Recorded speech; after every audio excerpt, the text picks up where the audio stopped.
तो सबसे बड़ी लागत थी, तो मतलब मुंह में भोजन का पाचन हुआ।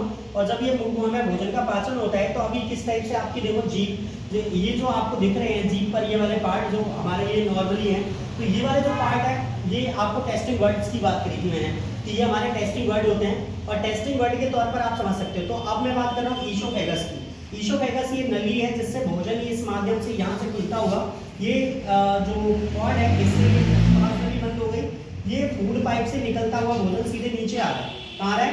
फूड पाइप से नीचे की ओर भोजन आ रहा है। तो मैं आप लोगों को क्लियर कराऊं कि अब ये भोजन जब यहाँ से निकला तो ये भोजन आगे जाके कहाँ पहुंचा? अमाशय में पहुंचा। अब ये भोजन कहाँ आ गया? अमाशय में आ गया। अब ये भोजन जो आपका है वो अमाशय में आ गया और ये भोजन जो था वो कहाँ पे पहुंच गया? अमाशय में। यानी हम इसे क्या बोल सकते हैं? ये कहाँ पहुंच गया? स्टमक में पहुंच गया। जी बेटा भैया है। अच्छा तुम्हारे भैया है। तो अब ये भोजन कहाँ पहुंच गया? स्टमक में। अब स्टमक में ये कौन सा जूस निकल रहा है यहाँ से? जठर है। सबसे पहले भोजन पर प्रक्रिया करी कौन से जूस ने? गैस्ट्रिक जूस ने। कौन से जूस ने? गैस्ट्रिक जूस ने। अब ये गैस्ट्रिक जूस जो है ये इसके अंतर्गत आया। अब देखो इसके आगे क्या इंपॉर्टेंट बनेगा तुम्हारे लिए वो देखो। अब जब गैस्ट्रिक जूस निकला भोजन टुकड़ों में टूटने लगा, है ना? भोजन टूटने लगा। अब जब ये भोजन टूट रहा है लगातार, ये भोजन टूटने के बाद ये भोजन क्या कर रहा है? ये भोजन यहाँ से टूटने के बाद सीधे कहाँ पहुंचेगा? स्मॉल इंटेस्टाइन में पहुंचा। कहाँ पहुंचा? छोटी आंत में पहुंचा। और छोटी आंत का जो ये भोजन है ये आप देखो कितना कंजस्टेड है। छोटी आंत ऐसा लग रहा है हमने नूडल्स को एक जगह पे इकट्ठा करके रख दिया है। तो जब यहाँ से भोजन निकलता है तो ये अग्नाशय से अग्नाशयी रस निकला। अग्नाशय से कौन सा रस निकल रहा है? अग्नाशयी रस। और वो छोटी आंत में जाके मिक्स हो गया।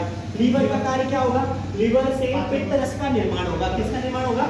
पित्त रस का। अब ये लीवर दो पार्ट में बना हुआ है। लीवर को जब हम बात करते हैं तो लीवर, अब ये थोड़ा घूम के देखो कि अगर हम इसको स्लाइड ले लें तो ये जो लीवर है तो मोस्टली गौर करेंगे कि ये जो हमारा पित्त की थैली थोड़ा, तो अगर हम यहाँ पे बात करते हैं तो ये पित्त की थैली मतलब थोड़ा सा देखो पैनक्रियाज, जो पित्त की थैली तो वहीं पे साइड में थी लीवर के इधर की साइड में, और ये पैनक्रियाज दिखा रहा है पीछे। मैंने कहा ना अमाशय और छोटी आंत के नीचे यहाँ पीछे की ओर भरा हुआ होता है। तो ये अग्नाशय है। कौन सा है? अग्नाशय। इसमें अल्फा बीटा गामा कोशिकाएं होती हैं, है ना? बीटा कोशिकाओं से इंसुलिन हार्मोन निकलता है, डायबिटीज वगैरह को नियंत्रित करता है, ये सब करता है। तो वो सब इसी का पार्ट है और उसको ही काम करना है। ओके, तो जब ये सब चीजें जब यहाँ से निकलती हैं तो इसके बाद में आपके लिए क्या इंपॉर्टेंट बनता है उसको देखना, गौर करना।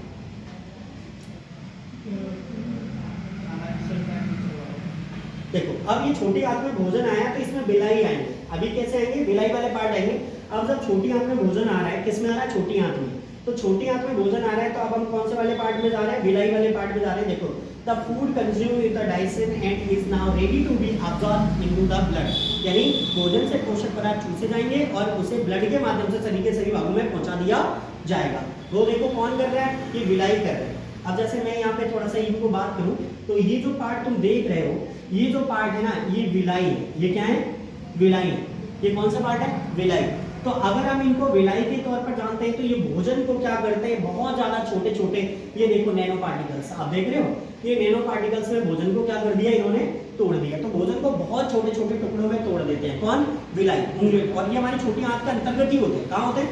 छोटी आंत में। तो जब ये बिलाई ये भोजन को तोड़ता है, बिलाई भोजन को क्या करता है?